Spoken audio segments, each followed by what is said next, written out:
¿Qué tal? ¿Cómo está? ¿Cómo le va? Bienvenido. Qué gusto que esté con nosotros en Salud para Todos. Tenemos buen programa. Fíjense que vamos a hablar de una situación, trombosis.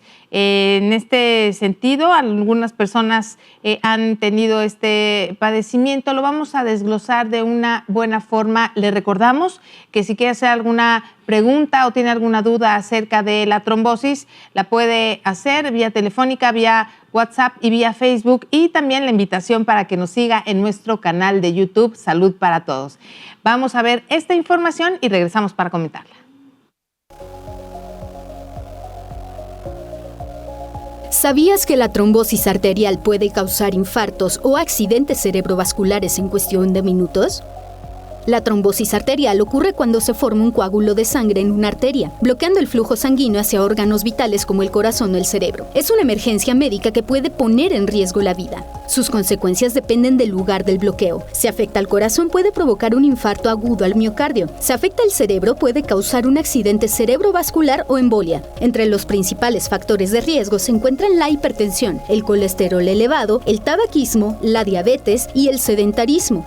Los síntomas más comunes incluyen dolor repentino en el pecho, dificultad para hablar, pérdida de la fuerza en un lado del cuerpo, visión borrosa o incluso desmayos. El tratamiento puede incluir medicamentos anticoagulantes, procedimientos para eliminar el coágulo y cambios urgentes en el estilo de vida. Actuar rápido puede salvar una vida. Ante cualquier signo de alerta, llama a emergencias de inmediato. Muchísimas gracias por esta información y les presento al doctor que con todo gusto recibimos aquí en el estudio. Siempre es un placer que nos acompañe porque nos cede su tiempo. Es muy, muy, muy importante el tiempo que él nos regala para venir al programa. Él es el doctor Miguel Ángel García Martínez, hematólogo, y para hablar de este tema, la trombosis. Doctor, ¿cómo está? Qué gusto verlo. Muy bien, muchas gracias, Gaby, por invitarme. Ya sabe que esta es su casa. Gracias. Esta es su casa. Pues, ¿qué tema, doctor? La trombosis. Así es. ¿Verdad? Es un tema muy relevante. ¿Qué es exactamente la trombosis y por qué se forma un coágulo dentro de una vena o dentro de una arteria? Pues resulta que la trombosis es un fenómeno anormal de algo que es normal. Cuando tenemos una cortada, una lesión, ya sea en alguna parte de nuestro cuerpo, entonces reaccionan tanto las venas como las arterias. Y aquí se activan las vías de la hemostasia para que se forme finalmente un coágulo, que eso es lo que nosotros llamamos trombo. Un coágulo es un trombo. Y la trombosis implica que esto se está dando en una forma anormal porque no hay ninguna necesidad de detener ninguna hemorragia. Y aquí esto ocasiona, ya está determinado, 1 de cada 4 personas muere por trombosis. ¿1 de cada 4? Así es. Uy, pues entonces la estadística está muy elevada. Lo que pasa es que la gente le da más importancia a las enfermedades que conllevan a la trombosis. Gente que tiene cáncer, gente que tiene enfisema, gente que tiene COVID, y finalmente desarrollan trombosis. Y eso es lo que finalmente desencadena la muerte. Uy, no, bueno, pues hay que atenderlo sí o sí. Ahora, ¿cuál es la diferencia entre una trombosis venosa y una trombosis arterial? De hecho, ya hay un día, el 13 de octubre, es el Día Mundial de la Trombosis, que es el día en que nació Rudolf Virchow, que fue un patólogo europeo, el cual describió por primera vez la trombosis, que es la acumulación de plaquetas y de factores de la coagulación para formar precisamente un trombo. Y esto es muy importante diferenciarlo porque desde entonces se describió la TBP, que es la trombosis venosa profunda, y que es más frecuente en mujeres por varices, por obesidad, por embarazo, por ingestión de anticonceptivos hormonales que predisponen a la formación de un coágulo. Aquí el problema está cuando se forma en las venas de las piernas y tiene el riesgo de desprenderse y entonces viaja hacia algún otro órgano. Eso se llama tromboembolia, cuando viaja a pulmón, a corazón o a cerebro. ¿Qué es un émbolo? Un émbolo es un coágulo que está viajando, que se formó, por ejemplo, en la pierna, en la región poplitea, en la safena, y de ahí se desprende y va hacia arriba.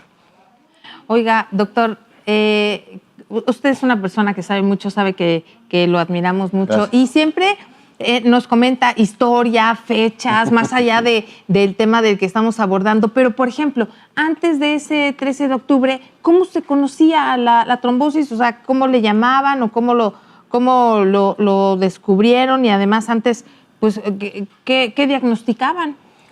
Lo que pasa es que antes se tenía la tendencia a usar los llamados epónimos. La gente que descubría un síndrome o un tipo de enfermedad se le ponía su nombre. Ajá. Entonces, eso se ha ido quitando porque inclusive dentro de la anatomía descriptiva de nuestro cuerpo, a veces había algunos lugares en los que se ponía el nombre de la persona que describió el lugar, pero no decía nada. Por ejemplo, conducto de Santorini, ahora se llama conducto pancreático accesorio.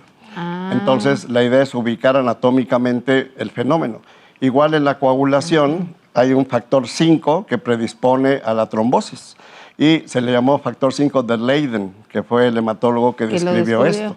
Pero el decir el nombre de la persona pues no nos dice nada. No dice nada, como la tabla periódica de los elementos también, que los químicos que descubrían, ¿no? Les ponían el apellido o el nombre. Exacto. ¿Verdad? Es de alguna manera lo mismo. Y por eso es importante hacerle diferencia porque la vena es un vaso de capacitancia, o sea, lleva volumen y no lleva tanta presión. La arteria es de velocidad, lleva una gran presión y por eso la diferencia, porque si se tapa una arteria o una vena, el mecanismo es diferente en cuanto a su conclusión. Y, por ejemplo, las coronarias son arterias y si se tapan, conllevan el infarto. Y pasan por 3 etapas, que es la disquemia, lesión y muerte o necrosis. Eso es lo que lleva al infarto de corazón, de pulmón, de cerebro o intestinal. El infarto mesentérico es muy frecuente y muchas veces la gente no le da tanta importancia. Bueno, por eso reiteramos que hay que poner importancia a todo, claro, ¿no? A cualquier situación. Ahora, ¿qué tan frecuente es la trombosis en la población en general? Lo comentábamos que 1 de cada 4 personas fallece de trombosis. La mayoría de la gente le da importancia a un padecimiento como la diabetes o algún otro subyacente como el cáncer, pero en realidad todo acaba finalmente en una formación en coágulo y que puede ser inclusive masivo. Hay gente que desarrolla tromboembolias masivas y se taponean todas las venas y arterias a nivel pulmonar o a nivel cerebral, y la persona fallece y a veces no se dan cuenta, inclusive, qué fue lo que provocó esto, ¿no?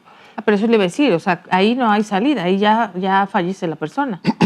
Por eso es importante el que la gente se haga un chequeo encaminado a ver cómo está su sistema de hemostasia, porque aquí depende del estado vascular, cómo están sus arterias, cómo están sus venas. La gente no le da mucha importancia a las varices, por ejemplo, que son un factor de riesgo para desarrollar esto. Y la gente piensa que es nada más que se hinchan las piernas, que duelen o que provocan molestia para caminar, pero no se dan cuenta que de aquí se puede salir un coágulo que haga una tromboembolia, precisamente. Entonces, es uno de los factores de riesgo que tienen que checarse. Doctor, ¿esta trombosis se puede presentar en cualquier parte del cuerpo o hay un lugar en específico o lugares más comunes donde se desarrolla? Por eso de lo que comentábamos de la trombosis venosa profunda, generalmente eso es en las piernas, por la estasis. Por ejemplo, gente que viaja a Europa, Asia, que son viajes de 20 horas o más, se les recomienda que cada hora se paren a caminar. Igual cuando ya hay personas con problemas de tendencia a sufrir trombosis, con varices, obesidad, diabetes, embarazo, y que viajan, por ejemplo, en autobuses o en vehículo propio, se les pide también, se les indica que se paren a caminar unos 5 o 10 minutos cada hora, porque el estar así en reposo prolongado predispone a la formación de coágulos. Oiga, doctor, esta cuestión también recomiendan en ese tipo de viajes, ¿no? O cuando está sedentario por muchas horas, las medias de compresión. ¿Estas cómo ayudan? ¿Cómo funcionan? Hay varios tipos de medios de compresión de varias marcas, pero en general lo que se supone es que debe haber un área donde apriete o comprima la pierna, por ejemplo, y un área donde no, porque así es como funciona la vena. La vena tiene válvulas que cuando se lastiman en las varices quedan como puertas de cantina, ya no sellan, entonces dificulta mucho la subida de la sangre. Y esto hace que se predisponga a que se estacione la sangre, no circule y se forme un coágulo. Bien, oiga, doctor, a ver, entonces, como lo veíamos en las láminas de la papelería, unas son azules y otras son rojas. Así es, ¿no? Las venas y las arterias, ¿no? ¿Cuáles son cuál? La vena es la azul, porque lleva sangre que ya no está oxigenada. La arteria lleva sangre oxigenada, por eso es roja. Bien. Ahora, ¿cómo se manifiesta una trombosis? ¿Cuáles son los síntomas más comunes? Porque ahora mencionaba, ¿no?, que no ponemos atención y la predisposición de las varices, etcétera, pero a lo mejor, bueno, en realidad no duele, pica, da comezón. ¿Qué nos pasa? ¿Cómo nos podemos dar cuenta de que estamos teniendo un problema de trombosis? Esto va a ocurrir tanto en arterias como en venas, las 3 etapas, que es la isquemia, que implica que deja de circular adecuadamente la sangre porque ya hay una obstrucción. Después la lesión, en la que ya todo el tejido que está alrededor del área que se está trombosando empieza a sufrir, hasta que si esto no se resuelve, va a llegar a la necrosis, que es a la muerte. Entonces, esto si es a nivel arterial, como en el caso de las arterias coronarias, pues va a dar lugar a un infarto. Entonces, desde el principio en que empieza con la isquemia, antes de que llegue a la necrosis, va a empezar con dolor. Esa es básicamente la molestia, ¿no? El dolor arterial es terrible. No hay ningún otro síntoma que se distinga más que el dolor arterial por la falta de oxigenación. Se empieza a morir el tejido. Y la sangre venosa, en el caso de que sufra una trombosis en las piernas, por ejemplo, es más lenta, da pesadez, da sensación de parestesia, que son calambres, hormigueos, sensación de que no pueden manejar el movimiento de la pierna, por ejemplo, a diferencia de la arterial. No, bueno, pues es que sí han de ser unos dolores tremendos y con eso necesitamos atendernos. Ponga muchísima atención, doctor. Amigos, vamos a hacer una pequeñísima pausa. Es muy breve y continuamos con más aquí en Salud para Todos. No se vayan.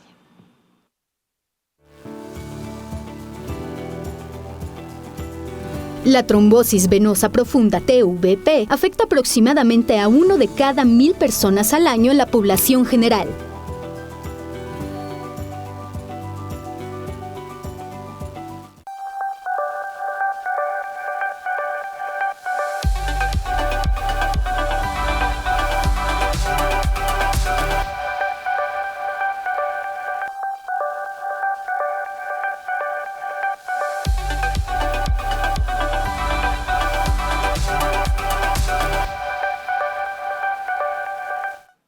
Muchísimas gracias por continuar con nosotros aquí en Salud para Todos. Estamos hablando de trombosis con el doctor Miguel Ángel García Martínez. A ver, doctor, quisiera saber cuáles son los principales factores de riesgo para desarrollar una trombosis. Pues además de las enfermedades subyacentes, como ocurrió en el caso del COVID, por ejemplo, en el que la obesidad, el sedentarismo, el tabaquismo, el embarazo son predisponentes a una trombosis. Además de que hay gente que tiene lo que se llama trombofilia, que puede ser un trastorno genético o adquirido. Sí. Hay gente que nace con deficiencias de proteínas de la coagulación, como la C y la S, que predisponen a formación de coágulos. Y la adquirida, que esto puede ser porque virus, bacterias y hongos pueden desarrollar lo que se llama síndrome de coagulación intravascular diseminada, y ahora se le llama coagulopatía por consumo. Hay ciertos factores de la coagulación que van a dar lugar a la formación del coágulo. Una infección por una bacteria que ocasiona una septicemia o un virus son los que más frecuentemente ocasionan trombosis, y eso es lo que a veces causa la muerte de la persona, y es lo que conlleva un estado de coagulación alterado que a veces no se detecta, y ese es el problema por el cual mucha gente fallece. Pues mire, no crea que me está dando nervio. Lo que pasa es que, como le comentaba, a mí ya me dio trombosis cerebral en la cuestión del embarazo. Claro. Ese creo que fue lo que detonó, claro, ¿no? Pero entonces, ¿había una predisposición o qué es lo que sucede? ¿Por qué un embarazo, dentro de las otras cosas que está mencionando, puede generar una trombosis?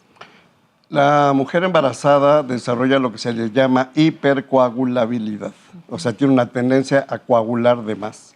Y si tiene algún factor de riesgo asociado a obesidad, que tenga tabaquismo, que haya usado anticonceptivos hormonales, los progestágenos no tanto, pero los estrógenos sí predisponen a la formación de coágulos.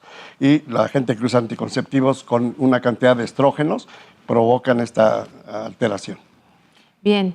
que es interesante saber todo esto. Ahora, justamente nos preguntan, ¿el uso de anticonceptivos hormonales o el embarazo? Bueno, eso ya la dijimos, de que si pueden provocar trombosis, ¿no? Los anticonceptivos hormonales. Sí, así es. Bien. ¿Se puede prevenir la trombosis con buenos hábitos de vida? ¿Qué recomienda? En primer lugar, conservarse en buen peso. Todos nosotros llegamos a nuestra formación estructural ósea y muscular aproximadamente a los 25 años de edad. Y ahí deberíamos de conservar nuestro peso para toda la vida. Lo que sucede es que conforme va avanzando uno en edad, se vuelve uno más sedentario, Sí. ingiere uno más calorías, Sí. ingesta de alcohol, tabaquismo, todo esto va ocasionando predisposición a desarrollar trombosis. Entonces, hay que moverse. Todos los días está determinado que más de 5,000 pasos diarios, que esto se puede medir con un pulsor para ver cuántos pasos damos, más de 5,000 pasos diarios previenen el desarrollo de cáncer. Esto ya está determinado. Ya se han hecho estudios en Europa, en América Latina se están llevando a cabo, en los que hay que caminar, hay que moverse. Sí, lo malo es que también hay muchas personas que pues a lo mejor quisieran moverse, pero tienen un trabajo de 8, 9, 10 horas en donde están sentados frente a una computadora medianamente, pues se pararán a, no sé, sacar alguna copia, algo a la hora de la comida, pero la mayoría del tiempo están sin movimiento. Como lo hemos comentado, Gaby, aquí debe haber políticas, en este caso para las instituciones del gobierno o a nivel de empresas privadas. Tuve la oportunidad de hacer mi posgrado de trasplantes en Japón y ahí por obligación, hay un sedentarismo terrible, pero por obligación cada hora se levantan a caminar 10 minutos por lo menos. Sí. Ya está determinado que no pueden estar totalmente continuos sentados 4 o 6 horas. O sea, tienen derecho a levantarse cada hora y por lo menos de 5 a 10 minutos dar paseos para ejercitar la circulación. Sí, bueno, pero es que sí, ves, a lo mejor otro tipo de mentalidad, de enfoque, etcétera. Y bueno, ahora, ¿qué es la trombosis venosa profunda y por qué es peligrosa, doctor? Es lo que comentábamos, que las mujeres con los embarazos, al tener el aumento de peso, empiezan a tener problemas de circulación venosa, precisamente en las piernas, más asociado al sedentarismo y la mayoría de las veces no recuperan el peso anterior a haber estado embarazadas. Entonces aquí lo ideal, volvemos a insistir en el ejercicio. Es muy importante moverse. Pero ¿sabe qué, doctor? No sé qué pasa. A ver, si hay alguna explicación científica, no sé qué pasa, pero cuesta mucho trabajo regresar al peso inicial. ¿Qué es lo que sucede? Aquí es muy importante el tipo de ingesta de alimentos. Es muy importante valorar la cantidad de calorías, porque la mayoría de las veces si necesitamos, por decir algo, 1,500 calorías, no nos damos cuenta en qué momento ingerimos 2,000 o más y vamos acumulando. Y la grasa que se va a acumular a nivel abdominal, a nivel de piernas, el derrier en las mujeres, es muy difícil de movilizar. Y es que también la mujer mexicana somos mucho de, cuando estamos embarazadas, es que tienes que comer por 2. Es que te voy a dar atole de masa para que tengas buena leche.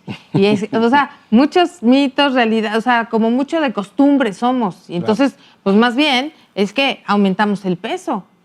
Y los antojos, ¿no? También.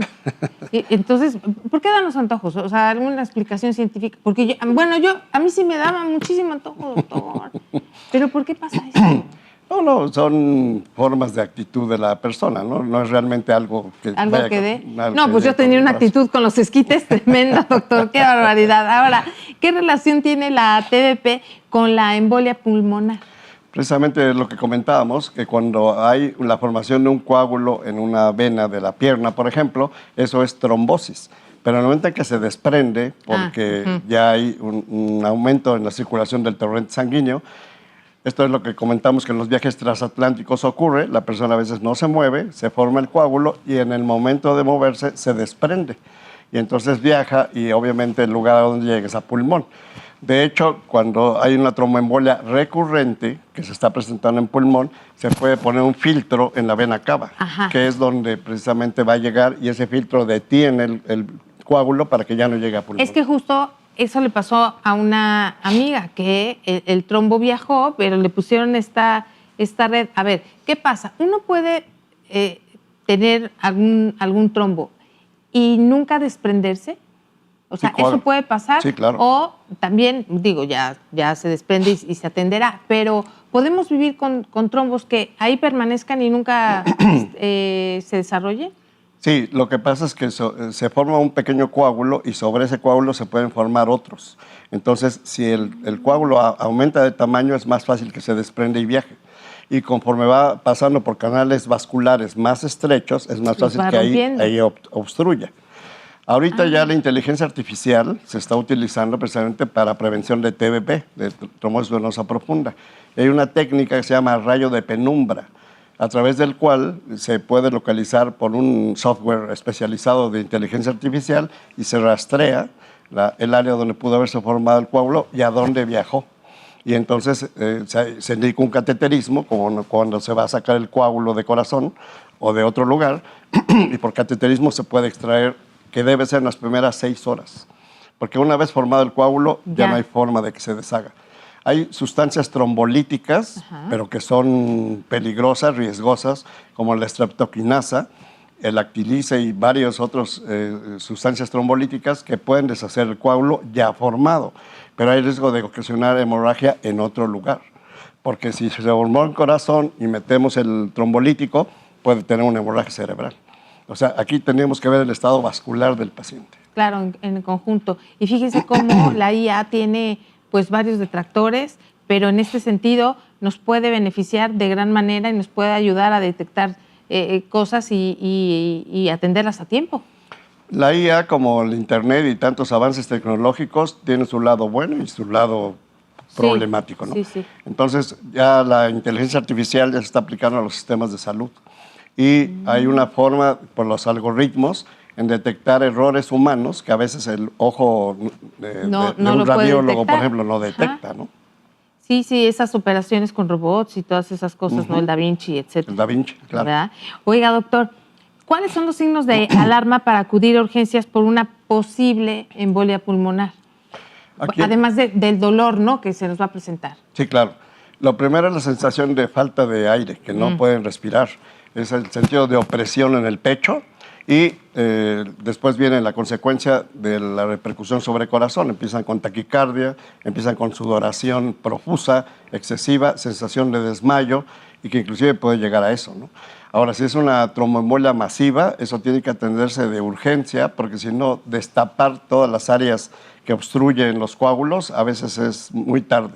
Entonces, esto tenemos un tiempo promedio de 6 horas para atender este tipo de alteraciones. Uy, ¿no? 6 horas, no, bueno, pues a lo mejor es es muy poco tiempo que a lo mejor se rebasa y ya no se pudo atender y ya el desenlace pues ya es fatal, ¿no? A veces. Es algo semejante al protocolo de donación de órganos. Cuando detectamos un paciente con muerte cerebral y que ya va a donar órganos, tenemos 6 horas para la extracción de corazón, pulmón, o sea, extracción hígado. y traslado. Sí, ¿O no? extracción del órgano y trasladarlo de inmediato. Y colocarlo. O sea, en esas 6 horas receptor. tenemos que hacer todo eso. Ahí tenemos, ¿eh? ¿Se Claro, tiene que hacer tenemos todo hacerlo. eso? Sí, tenemos 6 horas. Uy, no, pues es muy poco el tiempo, por eso hay que agilizar. Hay algunos tejidos como la córnea que es avascular, o sea, no tiene circulación. Entonces, esa puede trasplantarse 3, 5 días después. Pero el corazón, el hígado, los pulmones, riñones, tenemos 6 horas, 6 horas para extraerlos solamente. y trasplantarlos. Bueno, pues entonces hay que checar esta cuestión del tiempo, que es muy importante. Doctor, amigos, vamos a hacer una pequeña pausa. Es muy breve. Recuerde, si tiene preguntas o dudas, puede hacerlas vía telefónica, vía WhatsApp o también vía Facebook. Regresamos. La embolia pulmonar es una de las principales complicaciones de la trombosis venosa profunda, con una tasa de mortalidad del 25 al 30% si no se trata a tiempo.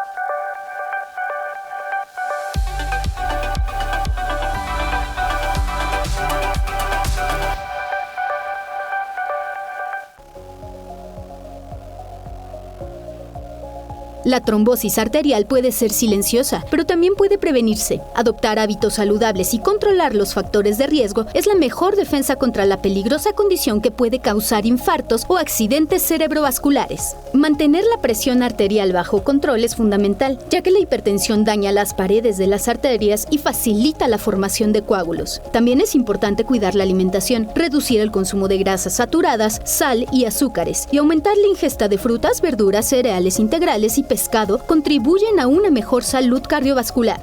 La actividad física regular, como caminar al menos 30 minutos al día, mejora la circulación y fortalece el corazón. Evitar el tabaco es clave. Fumar endurece las arterias y aumenta el riesgo de trombosis. Además, es esencial controlar enfermedades como la diabetes y el colesterol alto mediante chequeos médicos frecuentes. Otras recomendaciones incluyen mantenerse hidratado, evitar pasar muchas horas sentado y moverse con frecuencia, especialmente en viajes largos o trabajos de oficina. Recuerda, la trombosis arterial no avisa. La prevención comienza con tus decisiones diarias. Cuida tu corazón, activa tu cuerpo y vive con salud. Eso es lo más importante, vivir con salud, ¿no? Y en la medida de lo posible, como siempre, recomendamos asistir a la consulta médica. En este programa estamos hablando específicamente de trombosis con el doctor Miguel Ángel García. Doctor, ¿qué tan frecuente es que una trombosis cause la muerte? O sea, ya sabemos que puede causar la muerte, pero ¿alguien que tiene o que le da forzosamente muere? No necesariamente, el problema está en las secuelas. Cuando es una trombosis cerebral, por ejemplo, si no se atiende a tiempo, va a quedar con secuelas y puede quedar con una hemiplegia, paraplegia o alguna otra alteración. Todo depende del área del cuerpo en donde se desarrolla la trombosis. Hay gente que, por ejemplo, se trombosa de la pierna en forma arterial y hay que amputar. Entonces, todo depende, por eso hablo de esas 6 horas en las que cuando empieza con alguna sintomatología de las que hemos comentado, tiene que atenderse de inmediato. Aquí una de las cosas que se recomienda mucho es hacer un chequeo, que es el chequeo cardiopulmonar y cardiovascular. Exámenes de laboratorio en donde se encamine si es que vemos que hay alguna alteración en las plaquetas o en los tiempos de coagulación o en una prueba que se llama dímero D, para ir encaminando el estudio de la trombofilia o de la predisposición a la trombosis. Esto se puede hacer por laboratorio. Oiga, doctor, por ejemplo, yo que, bueno, ya me dio trombosis, entonces yo digo, ¿se debe decir, yo me trombosé del cerebro? Sí, claro. Así claro. se dice. Bueno, le mandamos un saludo al doctor Juan Carlos Pérez García, que fue el que me atendió en este sentido. Y bueno, yo tenía, bueno, en las radiografías se veían 4 puntitos acá, que eran estos 4 coágulos, y a manera muy coloquial me dijo, para que me entiendas, lo bueno es que no afectó vías principales, sino algunas vías arterias, por eso no afectó lenguaje, memoria, movilidad, etcétera, ¿no? En este sentido, por eso sí estuvo grave, pero no tanto, ¿no? Pero entonces, en este sentido, las secuelas, ¿cómo quedé, doctor? No, en este caso, algo a favor es la juventud, porque vienen los cortocircuitos Sí. de recuperación. Sí. O sea, es como si yo encuentro tapada la avenida Atlixcáyotl y voy a buscar otra vía para salir. Sí. Es exactamente lo que hace la circulación. Si la obstrucción ya está en una vía principal, se van a formar vías alternas, Sí. que eso se llaman bypass. O sea, son cortocircuitos para continuar la circulación de la sangre y la oxigenación. ¿Y la Aquí debe haber afectación? una recuperación ad integrum, que es lo que se llama al 100%. La afectación en neuronas porque no se regeneran y fue a nivel cerebral. Las neuronas sí se regeneran. ¿Ah, sí? Hay factores estimulantes que precisamente se producen en el organismo. Antiguamente se creía que una neurona muerta ya no se recuperaba. Pero si hay buena circulación, hay factores angiotróficos, por supuesto que se pueden recuperar las zonas que se hayan lesionado.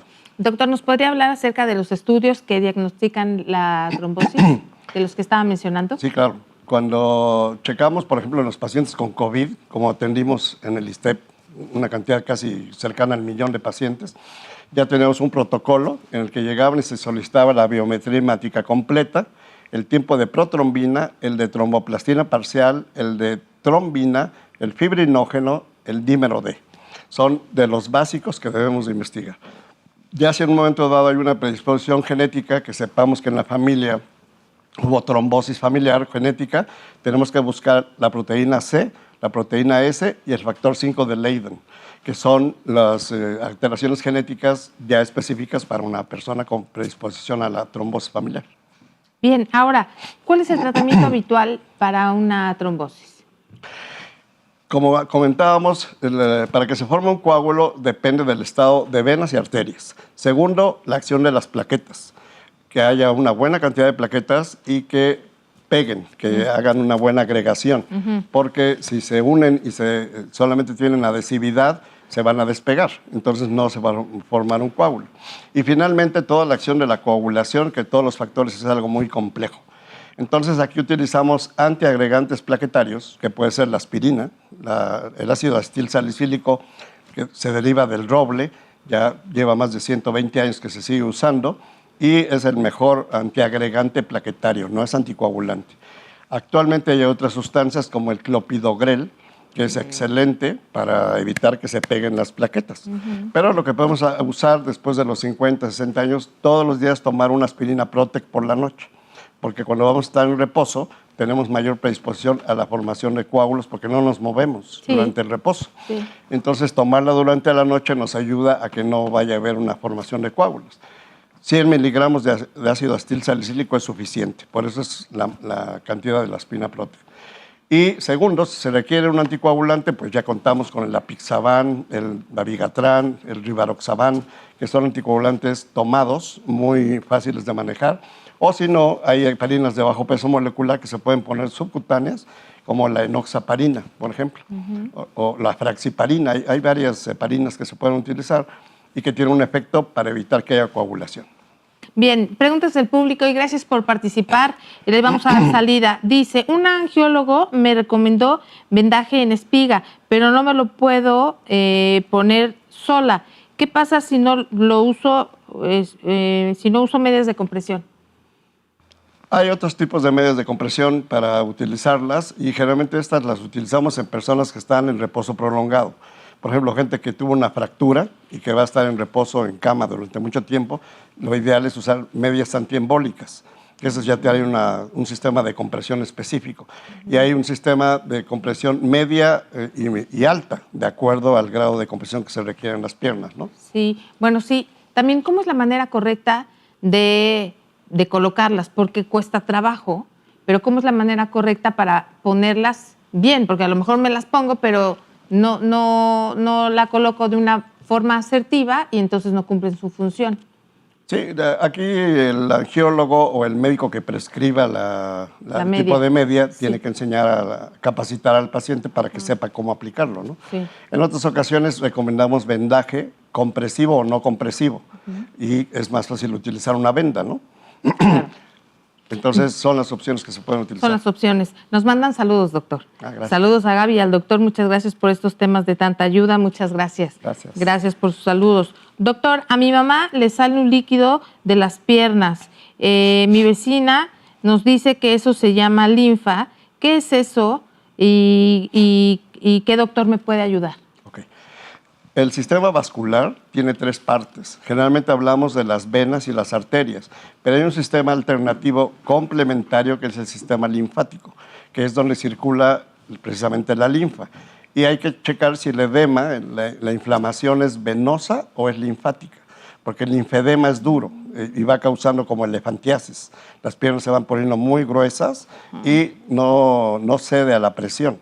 El edema venoso es un edema en el que se puede oprime hundir el dedo. Y se hunde el dedo, se hunde la parte donde se oprima. El linfedema no. Y esto hay que descartar que realmente haya una obstrucción y que esté causando el linfedema.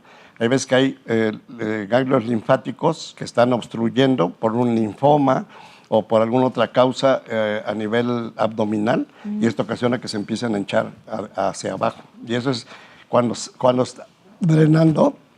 Esto se llama linfangiectasias. Se dilatan los vasos linfáticos y puede salir linfa de la circulación. De la circulación. Oiga, doctor, pero entonces, ¿qué recomienda? ¿Que lo vea un hematólogo o un angiólogo? De inicio tiene que ser un angiólogo también, porque él es el que maneja también el sistema linfático venoso y arterial. Bueno, entonces, ya está contestada. Doctor, ¿cuánto tiempo debo tomar anticoagulantes?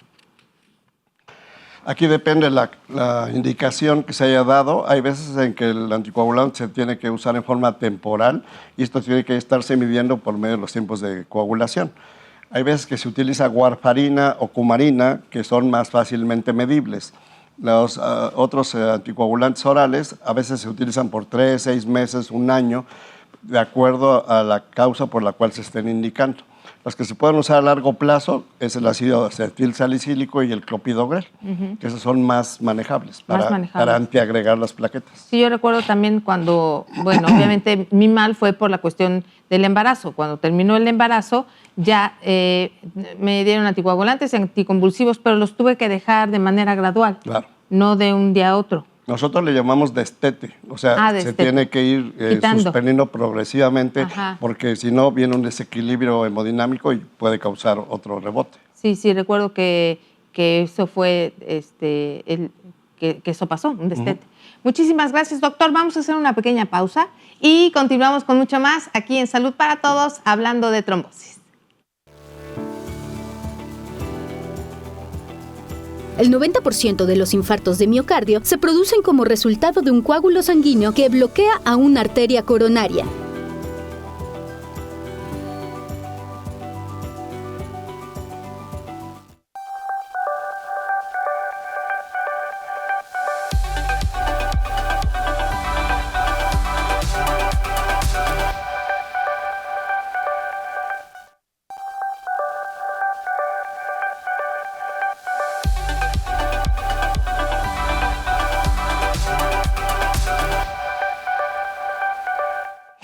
Muchísimas gracias por continuar con nosotros. Estamos en la recta final de Salud para Todos y estamos hablando de trombosis con el doctor Miguel Ángel García. Preguntas del público. Doctor, me mandan un ultrasonido de Doppler en ambas piernas. ¿Me puede decir esto por qué es?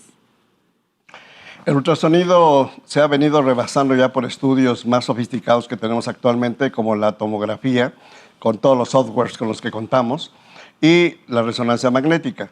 Realmente el ultrasonido se está circunscribiendo a usar el ultrasonido Doppler precisamente para ver cómo está la circulación venosa y arterial. Y esto se puede usar en alguna parte donde esté sospechando una probabilidad de trombosis. Bien.